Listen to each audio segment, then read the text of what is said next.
Hello बच्चों, welcome to crash course. बच्चों हम लोग कर रहे हैं क्वेश्चन नंबर 10। देखते हैं क्या है। In a triangle P Q R, right angle at Q, P R plus Q R is equal to 25 centimetre and P Q is equal to 5 centimetre. Determine the sine P, cos P and tan P. सबसे पहले इनको find करने के लिए हमको perpendicular, base और hypotenuse का पता होना बहुत ज़रूरी है। तो पहले उसी को फाइंड करते हैं। उसको फाइंड करने के लिए पहले हम लोग एक ट्राइंगल ड्रॉ करते हैं। जो राइट एंगल कहाँ पर है? जो राइट एंगल है आपका क्यू पर। यहाँ पर मानता हूँ P, यहाँ पर मानता हूँ R। ठीक है, यहाँ पर हो 90 डिग्री। उसने बोला है कि P R plus Q are कितना है? 25। मतलब कि पी आर जो साइड है ये बड़ी वाली साइड हाइपोटेन्यूज, और क्यू आर ये कितना है आपका? 25 है।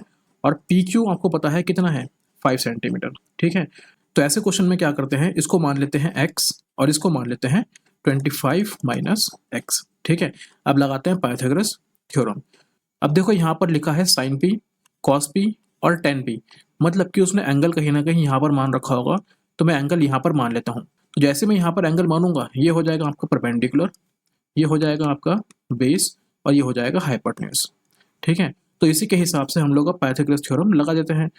तो आ जाएगा परपेंडिकुलर का स्क्वायर मतलब कि एक्स का स्क्वायर प्लस बेस का स्क्वायर मतलब कि 5 का square is equals to hypotenuse का स्क्वायर मतलब कि 25 माइनस एक्स का होल स्क्वायर। मेरे ख्याल से फॉर्मूला अब आपको याद हो गया होगा। ठीक है, तो सॉल्व करते हैं। ये हो जाएगा आपके पास एक्स का स्क्वायर प्लस 5 का स्क्वायर हो जाएगा 25 इज इक्वल्स टू, ये है आपके पास ए माइनस बी का होल स्क्वायर। ठीक है, आप सबको पता होगा ए माइनस बी का होल स्क्वायर का फॉर्मूला होता है A square plus B square minus 2ab। भाई इतना ध्यान रखना कि अगर यहाँ माइनस है तो ये 2ab माइनस का हो जाएगा, और अगर यहाँ पर ये प्लस का है तो ये 2ab आपका प्लस का हो जाएगा। बस इतना ही आपको ध्यान रखना है।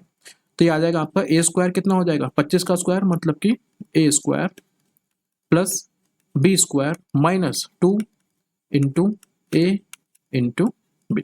इसको सॉल्व कर लेते हैं। ये आ जाएगा आपका X square plus 25 is equals to 25 का स्क्वायर हो जाएगा 625 प्लस एक्स का स्क्वायर माइनस का 25 हो जाएगा, कितना आ जाएगा? 50 और साथ में आ जाएगा एक्स। ठीक है, अब इसको सॉल्व कर लेते हैं। देखो ये एक्स स्क्वायर से एक्स स्क्वायर तो कट जाएगा, क्यों? क्योंकि जैसे ही एक्स स्क्वायर रूट के इज इक्वल्स टू के इधर आएगा, ये नेगेटिव का हो जाएगा और ये कैंसिल आउट हो जाएगा।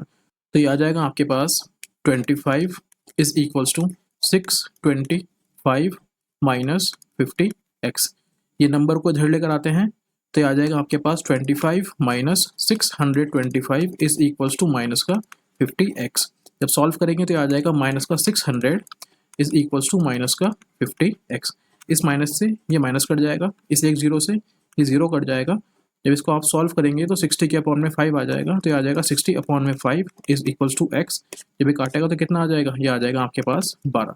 मतलब कि आपकी x की वैल्यू कितनी आ गई है? x की वैल्यू आ गई है 12। मतलब कि आपका परपेंडिकुलर आ गया है, ये कितना आ गया आपका? 12 आ गया। मतलब परपेंडिकुलर आ गया 12। अब निकाल लेते हैं हाइपोटेन्यूज। तो हाइपोटेन्यूज निकालने के लिए x की जगह पुट कर देंगे, तो 25 माइनस 12 इज इक्वल्स टू कितना आ जाएगा? 13। तो यहाँ पर जो ट्रिपलेट बन रहा है वो बन रहा है 5, 12 और 13 का। ठीक है, अब यहाँ पे निकाल लेते हैं साइन पी, कॉस पी और टेन पी। तो जो ट्राइंगल मैंने बनाया था वो ट्राइंगल था आपका कुछ इस तरीके का, जिसके अंदर यहाँ पर पी क्यू आर था, जिसमें यहाँ पर पी था, यहाँ पर क्यू था, यहाँ पर आर था। ये आपका 5 था, ये 12 था, ये 13 था, और मैंने एंगल यहाँ पर बनाया था। ठीक है, तो हमसे पूछा है उसने साइन पी, उसने पूछा है कॉस पी, फिर पूछा है उसने टेन पी। तो साइन पी होता है हमारे पास परपेंडिकुलर अपॉन में हाइपोटेन्यूज, कॉस होता है बेस अपॉन में हाइपोटेन्यूज, और टेन होता है परपेंडिकुलर अपॉन में बेस। बस वैल्यू पुट कर लेते हैं। देखो थीटा यहाँ पर है, तो ये हो जाएगा परपेंडिकुलर, ये हो जाएगा बेस और ये हो जाएगा हाइपोटेन्यूज। बार बार आपको रटा रहा हूँ, अब तक आपको याद हो जाना चाहिए।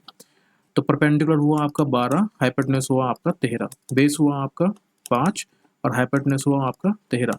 परपेंडिकुलर हुआ आपका 12, बेस हुआ आपका 5। बस यही इस क्वेश्चन का आंसर